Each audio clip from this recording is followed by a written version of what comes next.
антифриз попал в масло. Вот такое вот состояние. Сейчас будем сбрасывать движок и смотреть, что случилось, помпа или нет. Вот такая вот эмульсия. Та же самая ситуация и в дроссельной заслонке. Конечно, можно ее сделать. Ну, эмульсия по всему же двигателю, да, получается? Эмульсия полностью движение натяжителя цепи. То есть это уже цепочка под замену вся. Выставление меток. То есть вот такая каша в мешке. Снимаем помпу. Заклиненный подшипник? Да. Ну вот, проблема, заклинила подшипник.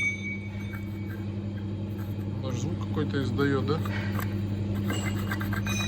Ну, шахкает. Трет. Полностью продавило. Соответственно, подшипник был перегрет, уже начало шоркать об металл. Все это дело. Сам канал, вот он, полностью забитый всей этой фигней.